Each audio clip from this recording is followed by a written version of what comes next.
Dear friends, I am going to speak about the importance of English.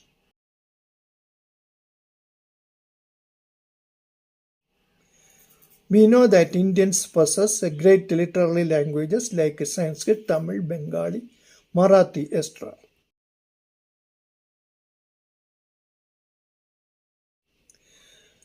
Sanskrit and Tamil, most ancient languages also.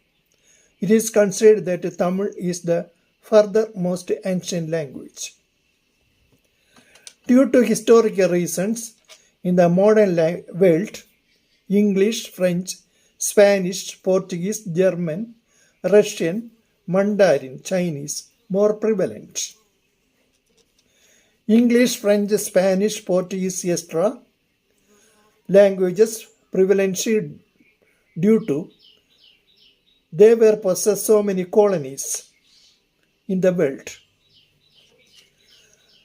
Thus, those languages became prevalent in those areas. We know that Britishers had more colonies in the world.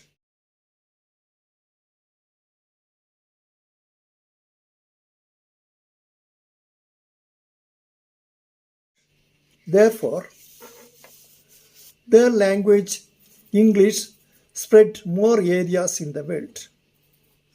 English language got more growth from the colonies' writers' service and their mother tongue's contributions.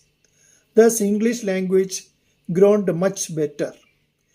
Now, English is the lingua franca of 7 countries: USA, UK, Ireland, South Africa, Canada, Australia, and New Zealand.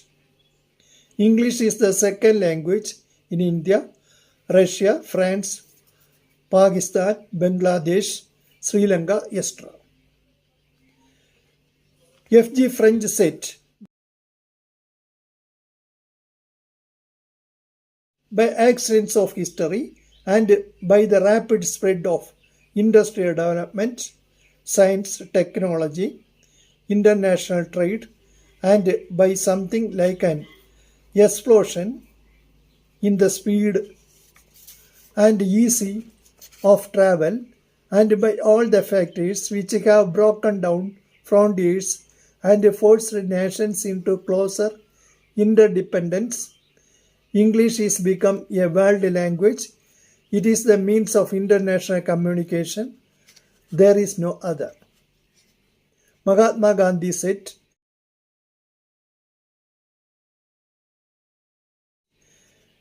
English is a language, international commerce. It is the language, diplomacy, and it contains many a rich treasure. It gives us an introduction to Western thought and culture.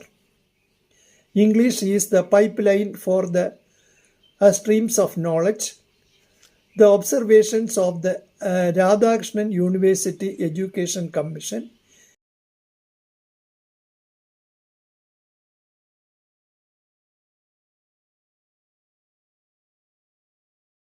in this regard are pertinent.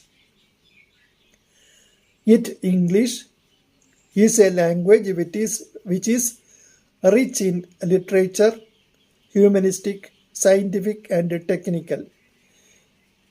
If under sentimental urges we would give up English, we would cut ourselves off from the living stream of ever-growing knowledge. Unable to have access to this knowledge, our standards of scholarship would fast deteriorate, and our participation in the world movements of thought would become negligible. Its effects would be disastrous for our political life, for living nations must move with the times and must respond quickly to the challenges of their surroundings. English is the only means of preventing our isolation from the world, and we will act unwisely if we allow ourselves to be enveloped in the folds of a dark curtain of ignorance. Our students who are undergoing training at schools which will admit them either to university or to vacation must acquire sufficient mastery of English to give them access to the treasures of knowledge. And in the universities, no student should be allowed to take a degree who does not acquire the ability to read with facility and understanding works of English authors. English is a rich storehouse of knowledge. There is hardly anything important in the world that has not been translated into English. The Kothari Education Commission 1966 is worth quoting on this point.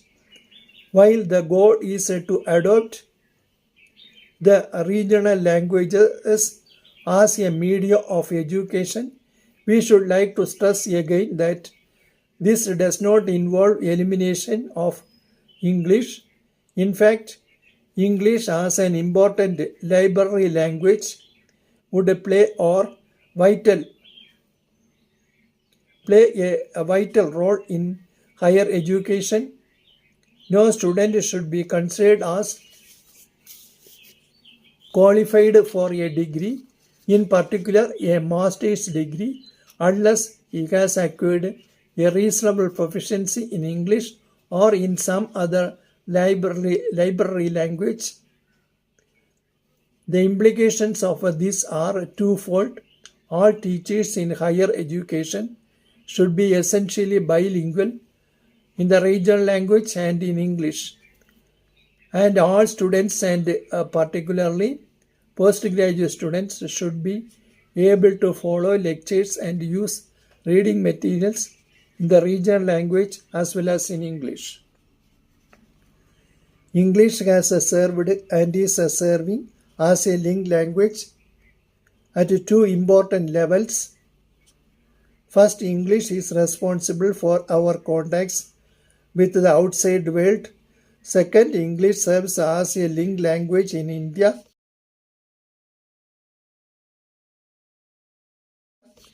English also is the language of a trade and industry in India.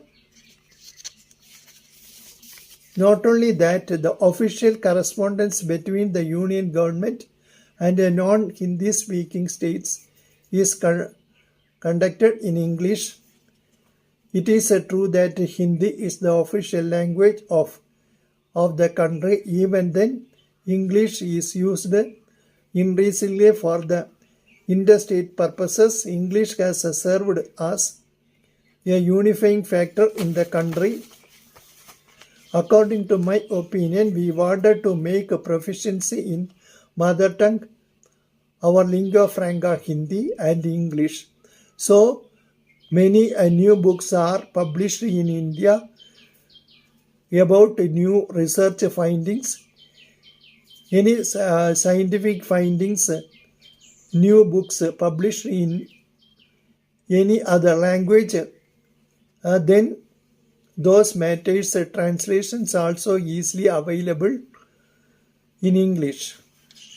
Keeping in view the role of English as an international language, as a window on the outside world, as a library and as a link language, both in India and abroad, we must say that we cannot dispense with the study of English.